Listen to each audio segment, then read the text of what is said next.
All right, my people, yet it's another beautiful day. A quick update on Chelsea pre-season so far.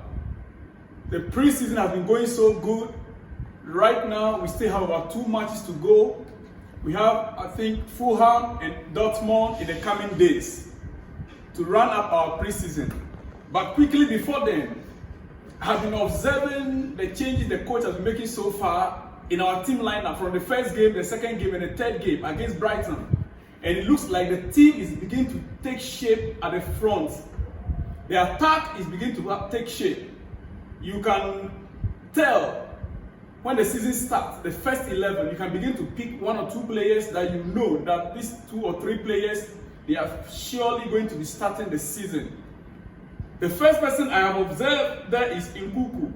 He's been given the number 10 role.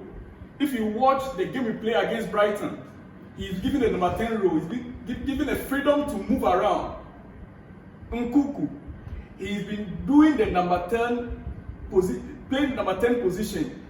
The Brighton game will tell. Even if you observe carefully, the second game we played against Newcastle, you can still see that he was given the freedom, to move from left to right at the front there, just behind the main striker of Nicholas Jackson.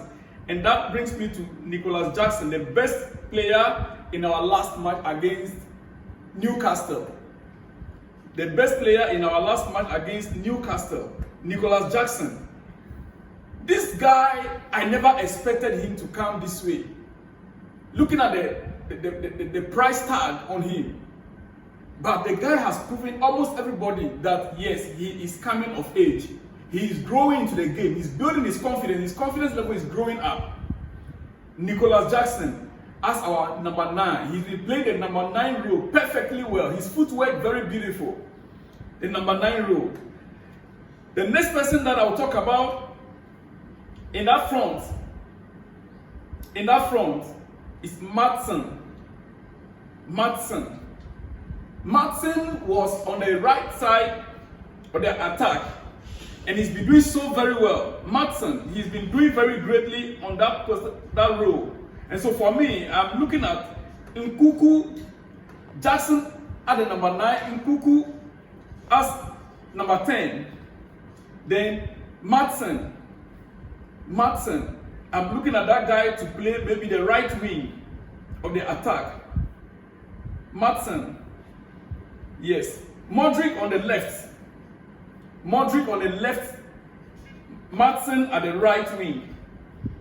Then when it comes to the pivot, I'm beginning to suspect that Santos will be given that role of the pivot too, with maybe Casada, if we are not able to secure the services of Casado.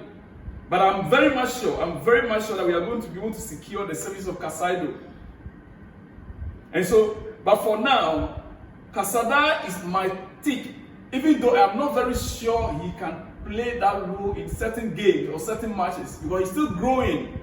He still needs much more to develop. He needs time.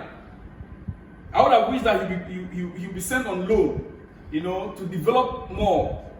But in case we're unable to get Casado, then Casada can play that role alongside Santos. Where we have problems from our first game, that was G3, even though it was against Wrexham. And then our second game against Brighton, and this third game against Newcastle. Newcastle actually exposed our defense. Where Cucurella, that is where we have the biggest problem. If you look at our lineup against Newcastle, we had a Cucurella on the left, Humphrey at the center left, and Chalobah on center right. And we have Rhys James on the right. But we have many problems where Cucurella is. I don't know what we are going to do about this guy. Cucurella. In defense, we have a problem, a very big problem where Cucurella is, and our keeper. So in a nutshell, the team is taking shape. The Chelsea team that we know is beginning to take shape, and I believe in the next 2 games we'll begin to tell our first 11. Our coach, Pochettino, made a statement regarding Maatsen, which I also observed carefully. When I listened to the statement he made, he said, and I quote, "So far, I am Maatsen in my plans. I am so happy with him. He can play in different positions. He can play in different positions. He's been fantastic so far in this preseason, actually. And so I am Maatsen, for instance. I believe he has a major role to play in the coming season. I am Maatsen, Modric, Nkunku, and Jackson. These are my take for the season. The next games will determine which other players will join this list that I've mentioned. The next game. Quickly, I want to go into Arsenal.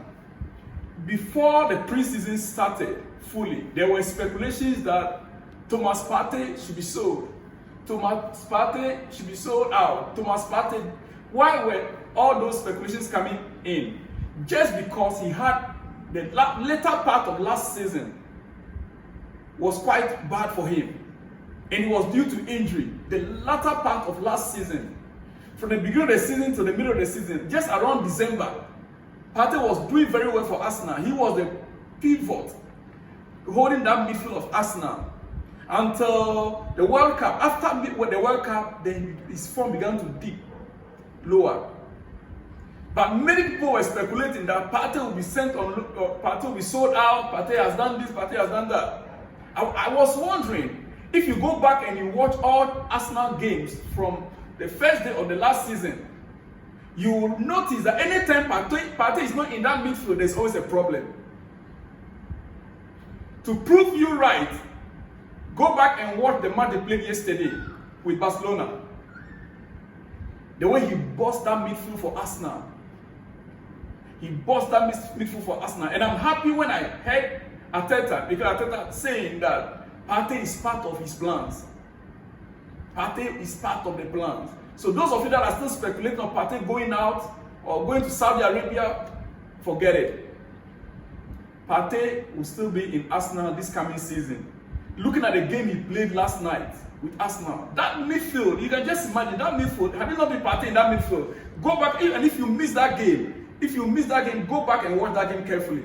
Thomas Partey, he is the maestro, the midfield maestro for Arsenal currently. And make no mistake, Arsenal, make no mistake. Yes, Declan is very good, right? He's very good. You paid £100 million for him, but he can't do the job Partey is doing in that midfield. You can go and check all the statistics. You can go back and check all the statistics. Let me end here. I may come again with the third video of the night, of the day.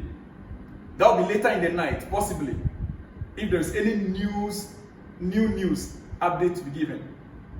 But just to remind you before I go again, Chelsea attack is beginning to take shape in the form of Jackson, Nkunku, Maatsen, and who else? Nkunku, Jackson, Maatsen, and Modric. They are beginning to take shape at that front line of Chelsea. The new upcoming players, which we are expecting to come in, most probably, Maguire,